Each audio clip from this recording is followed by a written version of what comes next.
Okay, welcome back to my channel. Look who's joined me today. It is the wonderful James Alcott. We've just recorded a Ripple Effect podcast, so go and check that out on Spotify. Today we're going to be discussing each club's best, biggest, brightest Wonderkid, Jimbo. Biggest? Not literally. Yeah, no, not literally. I've selected one Wonderkid from each club. We're going to rank them 5 different categories. The chosen one. Now, this can only contain one player, Jimbo. We have to pick the player that we think is going to be the best under-21 footballer in the Premier League this season. That is an important caveat. They have to be under the age of 21. Elite talent, somebody who is obviously top level, good prospect, a player that needs time, and yikes, we're not sure about them. I've never heard you say yikes. No, I know, neither have I. Okay. Let's start with Arsenal. We're going to talk about Nwaneri. Not an awful lot of under-21 calibre players at Arsenal to pick from. True. But we're going to talk about Nwaneri because he could have an impact this weekend, Jimbo. Martin Odegaard going off on crutches for Norway. Obviously, no Marino, no Declan Rice. Will they be forced to play a 17-year-old in midfield? And if so, will he have an impact? Well, I mean, I guess obviously you'd hope so if he does get the sort of call up. I think they've got he's what's the word, prodigious. Yeah, I think there's a lot of talk about him. I actually think there's elements in kind of Arteta's learnings maybe with Foden in the sense that they're sort of similar and sort of not in terms of the styles that they have, but in terms of like someone being important to the club and a bit of a gem for them.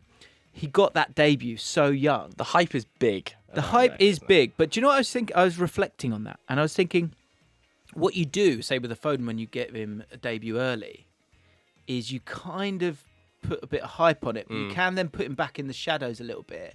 But at the same time, that player then probably wants sort of one, more of a taste of it, but two, Definitely. they kind of don't want to fail there.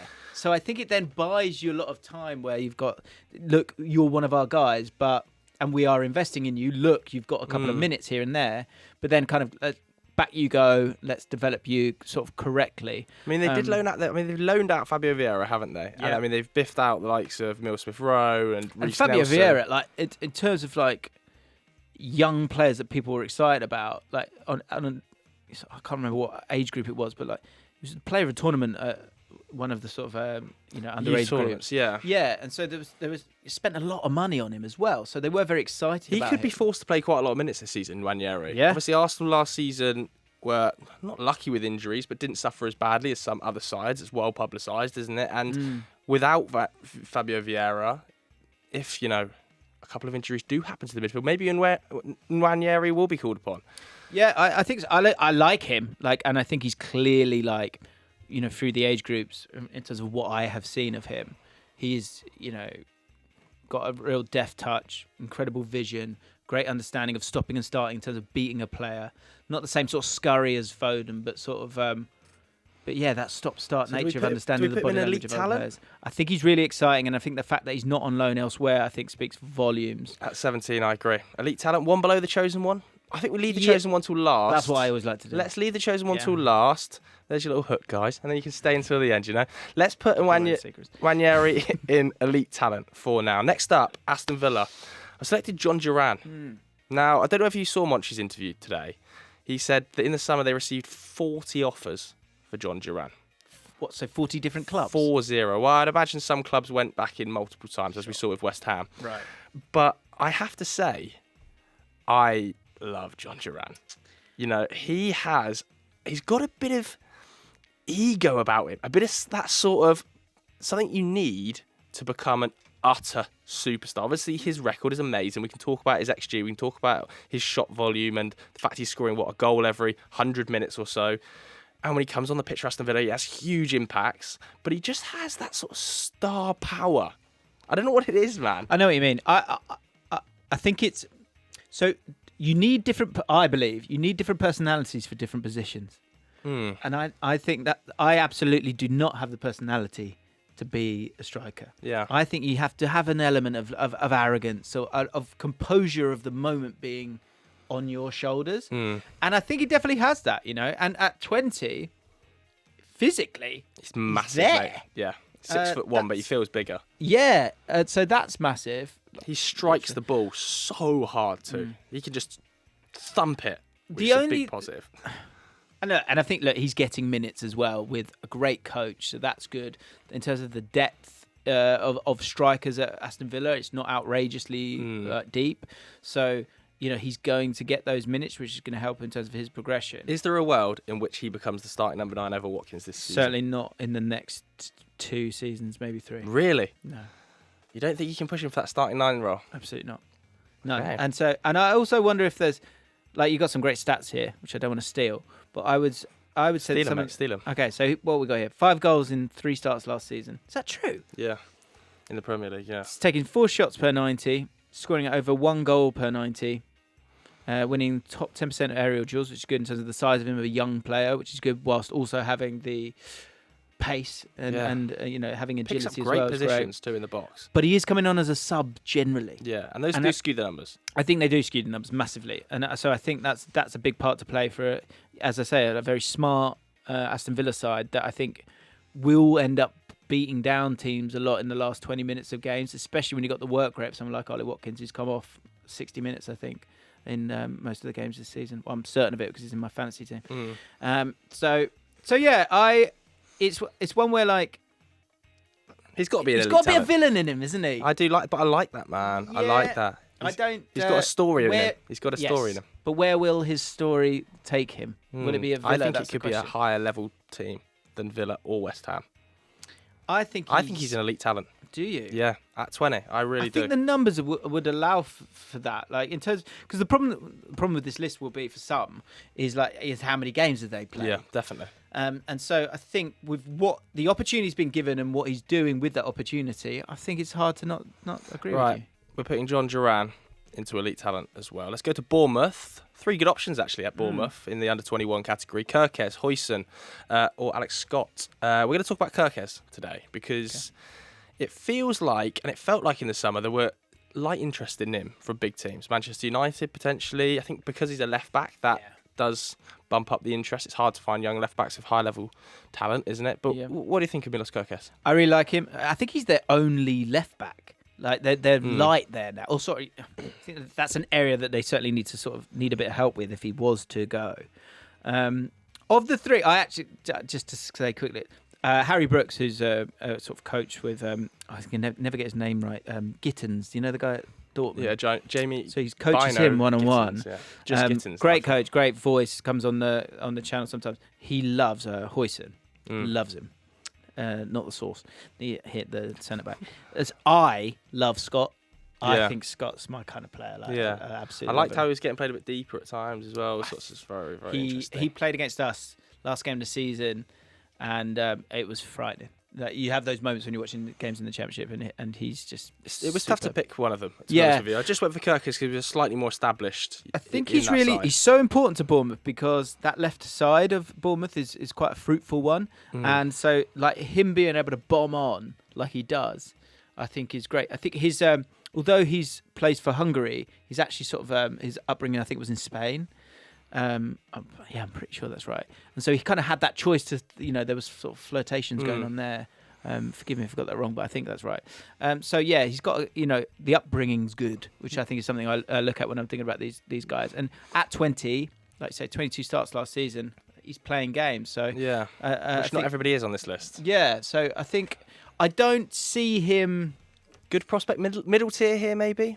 Yeah, what was the middle tier? Middle tier is good prospect. The one below that is needs time, and the one above that's elite talent. I think good. Yeah, I think middle tier. I think Kirkes, if he gets a big move to a big club, then we might be talking about him in a different realm. But for now, good prospect. I think the expectations then become different as well, which would be a new pressure on him. Let's go to Brentford.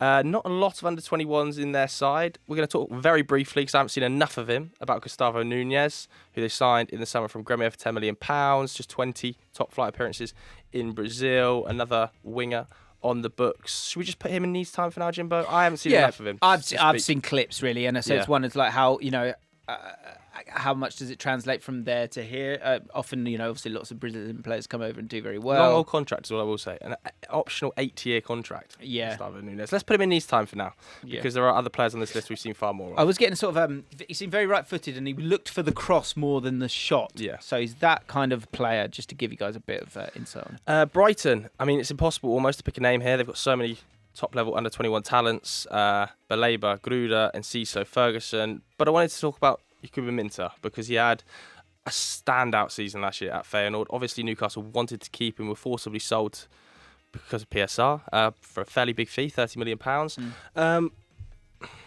That's a disaster for them, by the way. Yeah, I totally agree. Because if you think about what they've wanted, really, Newcastle in the last few years, it's that right. Yeah. It's that right winger, isn't it? He works like an absolute dog off the ball as well. And so, like, because you bring in Harvey Barnes, you got Harvey Barnes and you got Gordon. Both kind of want to be on that left-hand side. So, like, selling him, they must have been gutted with that. I think he's great, incredible signing for them. I think in terms of how they're going to play with wingers all the time. Yeah. I think in terms of their 5 changes, I would expect most games for 2 of those changes to be wingers and them to change that. And for them, he's kind of going to play almost as like a right winger, but like a what are they calling it now? Right winger back. Yeah, I sort of heard that.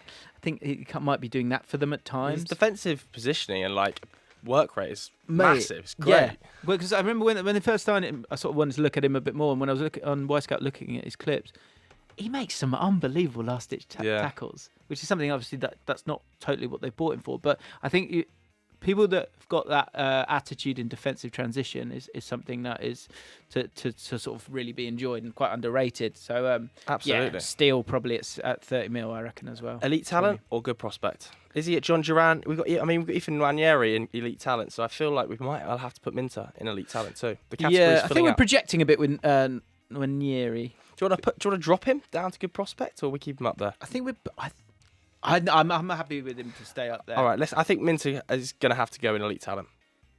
Yeah, you could see him getting sold for 60, can't you? Yeah, absolutely. Okay, talking of elite talent, Chelsea possess quite a bunch. Malagusto, Carney Chukwuemeka, Levi Colwill. But I wanted to talk about Romeo Lavia just because of his start to the season. Obviously, now he missed the last game, didn't he, with that hamstring problem. But is he going to keep one of Enzo or Caicedo out of the team?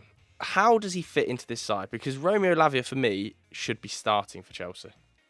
I think he's awesome. I think in time, he could be their Rodri. Really? Like maybe not in terms of the goals output, because Rodri's gone to a new level from that point of view. And I think there's also something Rodri's doing like business degrees, and so he's quite a unique character in that sense. Definitely. But Lavia's worked with him. Worked with Fernandinho, worked with Gundogan, worked with KDB. Yeah. Must have picked the stuff up. Yeah, and I think he looks very comfortable in there. I think Caicedo at times gives the ball away, whereas he feels a lot more press-proof. I think, that again, in terms of the problems with the squad, it's the problem you've got with Caicedo and Enzo is the decision to drop them it becomes difficult because of the price tag, not because of their output. The narrative. So I think Maresca is probably brave enough to go and do that, but then I would think there would be pressure from higher up because you're going, hang on a minute, we spent 100 mil on this guy, we can't have him slowly getting bombed out. So that's a problem. But I think he's really special, Lavia, and I think that's the thing with Chelsea. As much as you want to kind of get at the numbers of players, there's still a lot of really exciting young talent. Like you've got here, like Definitely, I think Colwill and Gusto in particular, I think has become an incredible right back. I think sometimes his crossing can be better. Colwill, been a massive fan of for a long time, and I think Lavia's in that bracket. All right, we've got to put Lavia in elite talent, I think. Yeah. Especially if he's probably the best player we've had on the list so far in terms of elite talent level, I think. But he could be caught by the next name on this list, which is Crystal Palace's under-21, Adam Wharton, who obviously kind of exploded onto the scene post that move from Blackburn. He was sensational at Blackburn, but I feel like the January move to Palace really put him in the eyes of the everyday Premier League fan. He was so good in that Glasner system.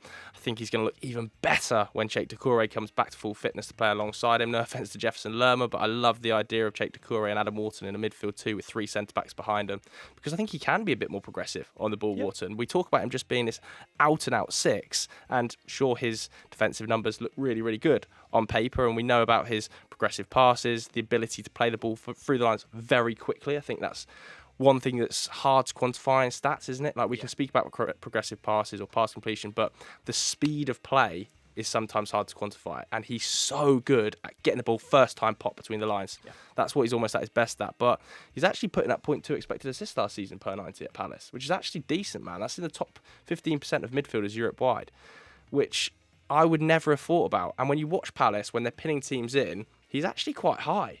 Yeah. He's gets shots off. Like I love him. To get involved. I love him. Yeah, I love him as well. How long does he stay at Palace though? Really? I think. Is this it? This is the last season. I guess it's like those kind of, we've just done a pod and we were talking about the top 20 signings, and there were 4 defensive midfielders in there, or 6s, and Wharton sort of kind of in that world, but a bit more tenacious maybe with it. But there is, there's a premium for him. Like there's a lot of clubs that need 6s, I think, which plays into his favour. United might go back in for another 6. You can see City potentially looking for a long-term replacement. Liverpool are still after a 6. If Southgate had played him in the Euros, I think he would have gone to Liverpool. Really? Yeah. Because I think they would have gone, oh, okay, we kind of believe it. And something we were chatting about is like that. I think the sort of shop window you're in sometimes can like hurt or hinder you in terms of believing in you. Another one in terms of his personality. His personality, from what I've heard, is he's a bit of a loner. Really? And but not in a sort of bad way. It's like he's just a simple dude. And I quite like that. That's what you love, man. Yeah, it's just like, I go in, I train, I go home, and I'm into whatever I'm into. And so I quite like that about him. And I'm always a believer, like, it's about playing games. Got to go out and play games. And that's what Wharton has done, proper football, good level. You're important within that level. So then when you step up, when you got the pace of these games, it's actually, you haven't got time to think about it. You've got to just go play. And I think he's gone and done that really, really well. So I love him. Elite talent again? The only thing I wonder with him is that, like, have Crystal Palace ran hot. And therefore he's kind of been caught up in all of that, and would it kind of calm down a little bit? But I think in Glasgow you've got a safe pair of hands. I think he's elite, man. Yeah, right, he's going into elite as well. Let's move on to an Everton player that's actually been a bit of a revelation for them at the start of the season, because they have been, as a unit, pretty crap. But Tim Rubenham has, again, been really good. Yeah, I know Tim. He was on loan at QPR, wasn't he? Yeah, so not last year, the season before. And I love him as a player. The potential of this guy is amazing. He's got some sort of... He's like a mix of Onana and Pogba. Wow. I'm not saying he's... Clip it. I'm not saying he's as good. I'm just talking stylistically. And I said to Kai, bless him, sorry, he's my producer, he's a big Everton fan, the Bournemouth game is such a great example of him, because in the first... At the start of the game, there's a moment where he's got this incredible ability to sort of take his first touch away from a player and then just drive. Yeah. And he's got lovely long legs and just able to go past a player like they're not there with that first touch. And I think that's a really special skill to have. And obviously, tall guy. Yeah, great feet, great dribbler as a centre midfielder as well. It's interesting when he described himself. He actually describes himself as more of a defensive player. And I like making tackles. I don't see that with him at all. That's what Emery saw him as. I read an interview of Emery talking about him as being a screen, a sixth screen, and I don't agree. I think he is better when he's driving with the ball. Yeah, I totally agree with you. We're both right. Emery's wrong. But what he does do at times is there's an element of being nonchalant, and so he will kind of make a silly mistake or switch off, and he would do that for us. We kind of wanted him as a 6, and then all of a sudden we realised that's not working. Let's put you there where you, if you do lose the ball in a silly area, we've got someone else to kind of save you a little bit. And he kind of went on to thrive. We had a really difficult season, QPR, but at the start of it, I was like, I am so excited to see what you look like after 46 games. Yeah. We never really got to that point. He had injuries, didn't he, as well? He had injuries. We were all over the place, and he played as a 6. He ended up playing as a 10 in a team that didn't want the ball by the end of it. So yeah, the potential's really, really high. I have said from the start, I would not be surprised if he played for England. I would be surprised if he got more than 20 caps. Good prospect then? Yeah, middle tier. Good prospect. And he started the season really, really delighted well. He's playing. Great move for him. Great move for everyone. Fulham have no under-21 players in and around the squad, which is frankly pathetic. I So don't know how old Jay Stansfield was before. yeah, he got, went to Birmingham for 20 mil, didn't was he? he But young enough? they No. can go in yikes straight away. So let's just stick Fulham in the bottom category Shame and on move on Fulham. to Ipswich, who have Amari Hutchinson. I think probably the most spoken about really at 20 years old. An excellent season in the Championship. I mean, you would have seen more than me last season of him in the Championship. Loves a little cut in and a top left, like that. He loves that goal. Scored a few of them. Yeah, works hard for a team and he kind of has to there. I think at the right club for himself right now. Great signing from them in terms of like someone that like he's probably too good enough for the Championship and needs time to grow in the Premier League. So if you kind of go down, he's probably still young enough to get you back up and then you're ready. I think he sort of quietly impresses. I think when he's very slight as well, isn't he? Which is like always tough to come in and have an impact in the Premier League when you're physically. Yeah, I think he looks more luxury than he is. I think he's actually got a bit more sort of work rate there than you would imagine. Yeah, he does. Off the ball, his tackle and interception numbers really impress. Yeah. I would always be sort of loath to go against someone that comes through kind of Chelsea. It's Chelsea and Arsenal, was he? Yeah, he was Arsenal and then he was nicked by Chelsea and then sold for a considerable profit, much to I think Arsenal's chagrin. Yeah. Do we put him in needs time, do you think? Needs a bit of time in the Premier League still? Or would you say he's at the level of Kirkes and Iribunum right now? Yeah, I think he's going to get that time this year. All right, I think the expectations on an attacking player is harder than a left back or a centre midfielder. Let's put him in. Let's put him in good prospect. Then. Yeah, I think I would put him in good prospect and move to Leicester for Tawu, who of course was on loan, I think, from Sporting. That was made permanent, an obligation. He's still only 20, but he did put up big volume last year in the Championship. 19 goal involvements, I think. Yeah, I think if you'll see it now with Maresca and how they're playing. In terms of on that right-hand side, you've then got all this space to go into, which Cole Palmer's been enjoying when he's not played at the 10.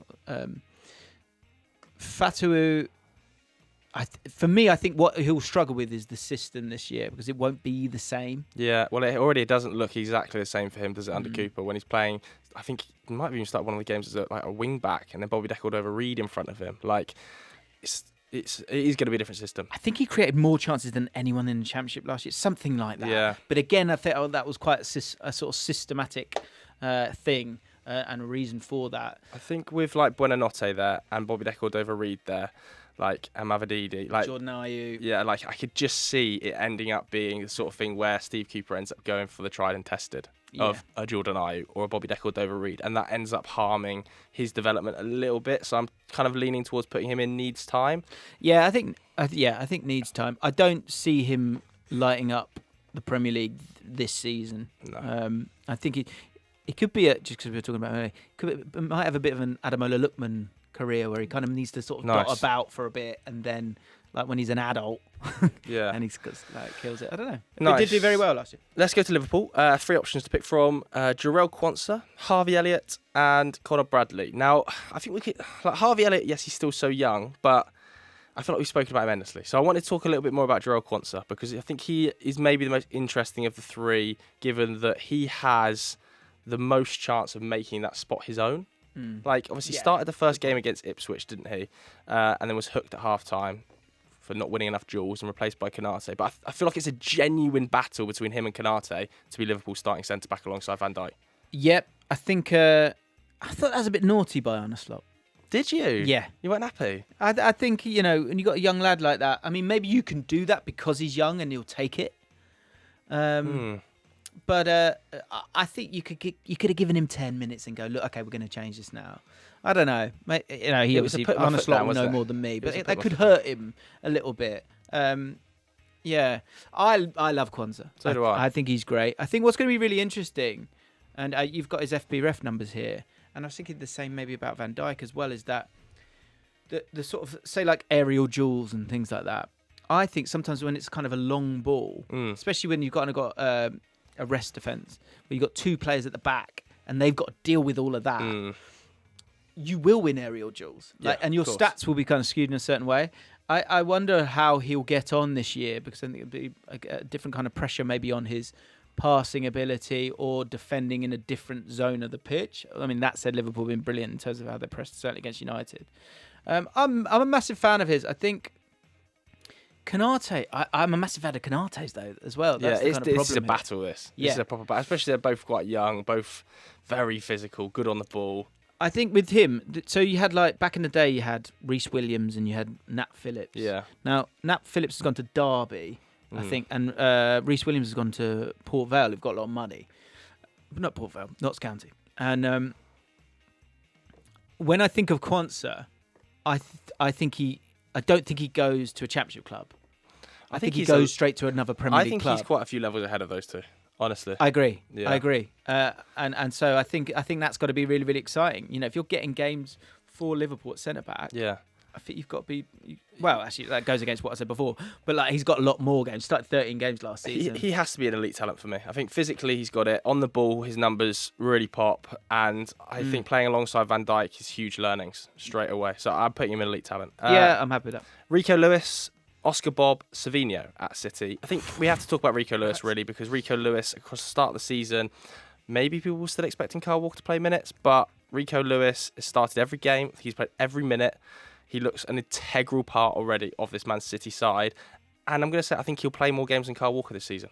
Yeah, I think he's the future, obviously. I think also a great asset to have when Rodri's not playing. Yeah, amazing. I think he's because he kind of steps in. Alongside Kovacic.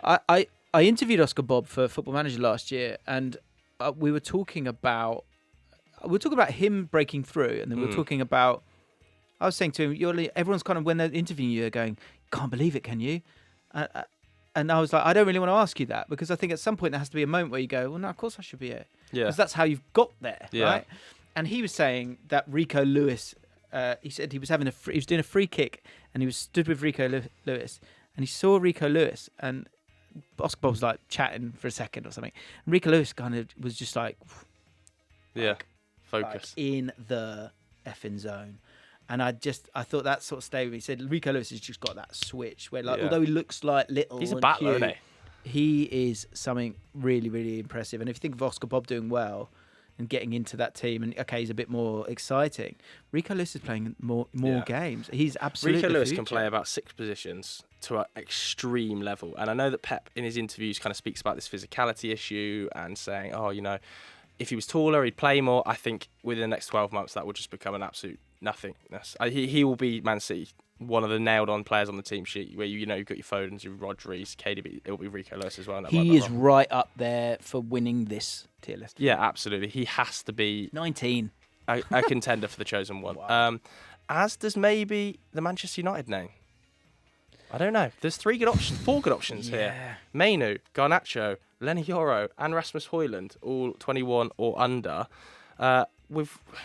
I've picked Mainoo just because I feel like he's the most established of them all. Like, he is the name that will be on the team sheet every week in a position that's very difficult to play at that age. Like, midfield, box to box, be it defensive, or actually score some fantastic goals as well at 19 is a rare find. So where do we see Kobbie on this list, and how high is his ceiling? Yeah, I mean, I think he'll be part of the decision making at the end there, right? Because of what he's done. Gorgeous to watch, just amazing on the ball. Obviously, we're able to get out there for a couple of the Euros games, and you kind of go in a few of the moments. The thing that I keep coming back to with him, because I think it's easy to just consistently hype up someone. The one sort of gap I see sometimes is defensively sort of locking on quickly enough or seeing the danger quickly enough. I get he's got these really high interception numbers, but this is purely an eye test thing. I actually don't. I'd love to see him do a sprint as well. I feel like he's fast. slow. He's slow. I feel like he's quite slow. Yeah. He's not a ground coverer for sure. No. People can run past him. Yeah, he's a glider, isn't he? But I don't think that's necessarily a bad thing. I think some of the best, the most technically gifted midfielders we've seen in the Premier League have been slightly slower. Yes, true. I think he's not a sort of he's not a cruise though either. Do you know what I mean? So I'm intrigued to sort of. Sometimes it's the team that will help make the player. Rico Lewis is a good example of that. Like, if this is another team lower down the league, is he getting games? Maybe not, because it doesn't work. But Mainoo maybe doesn't have that around the structure that you'd want around him. I actually think his best game, I actually think he might end up becoming more of an advanced midfielder.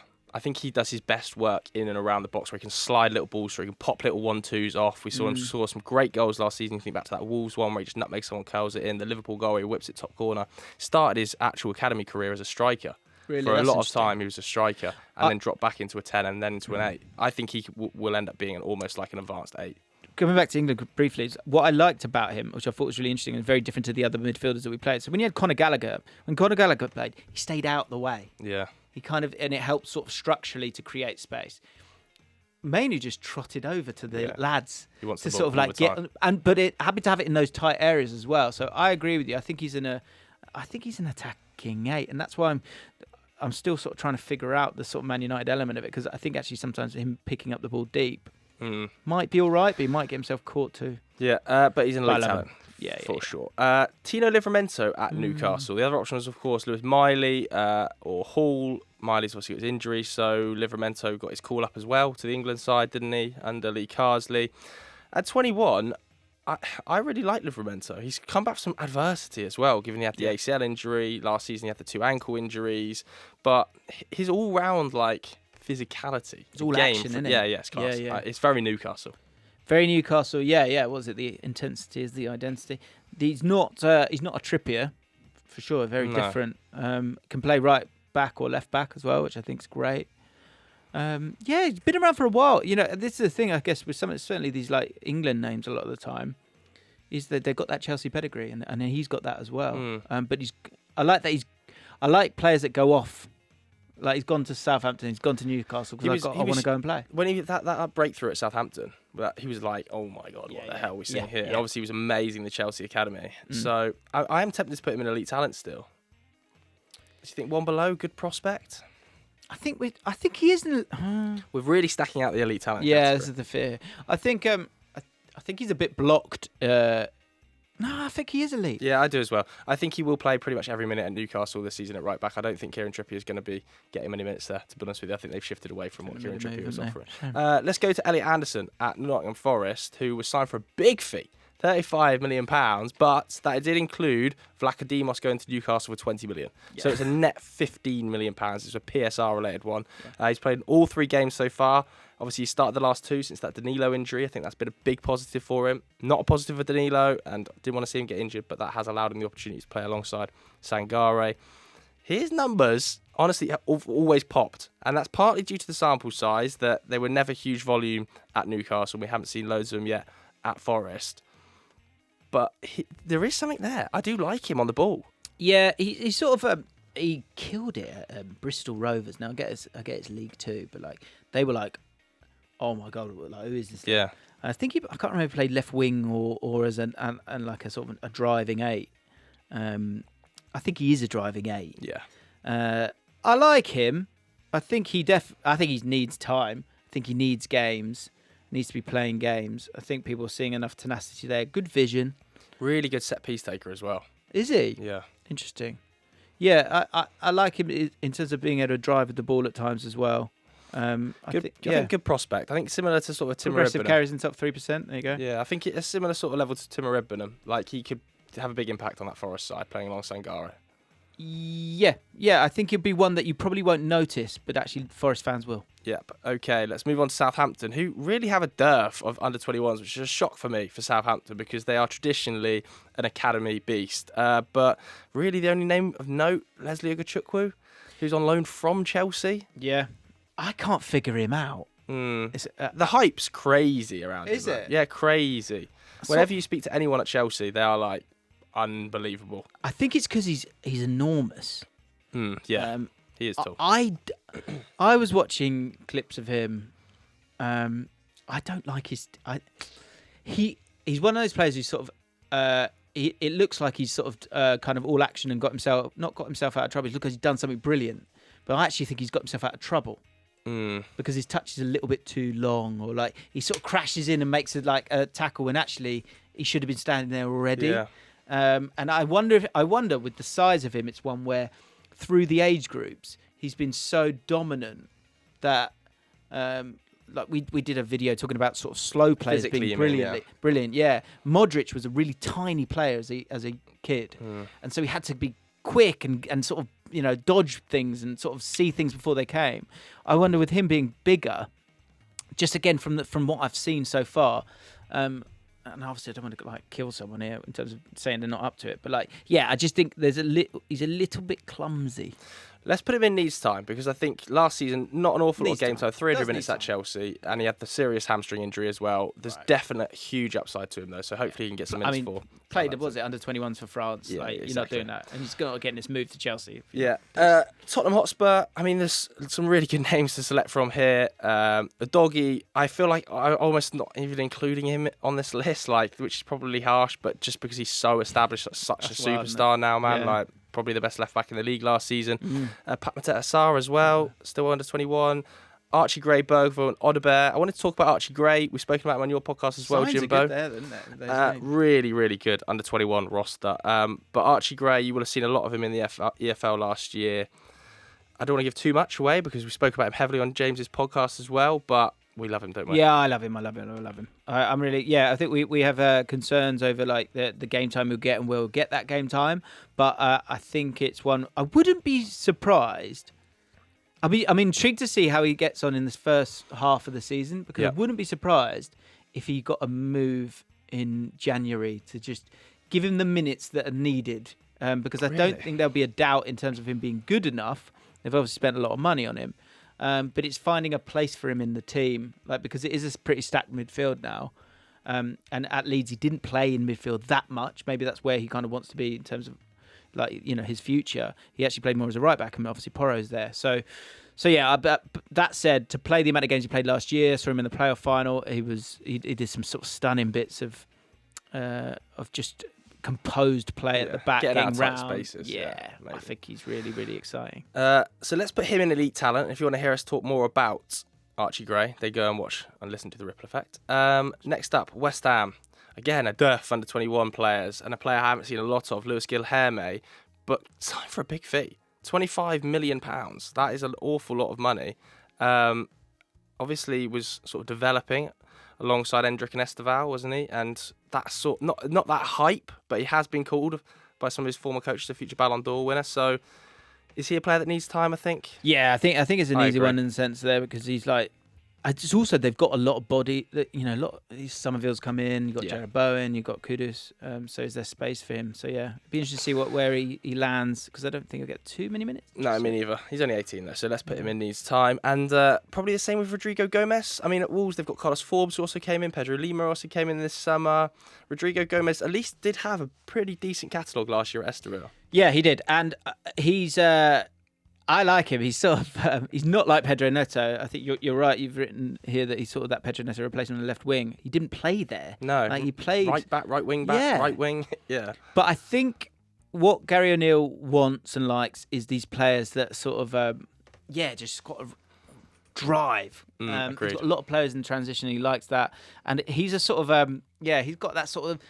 Some players that sort of come out with the ball, or he's his hair's moving and everything's shaking, but he gets there. Yeah. He's that kind of player. So I think his energy will be exciting for fans.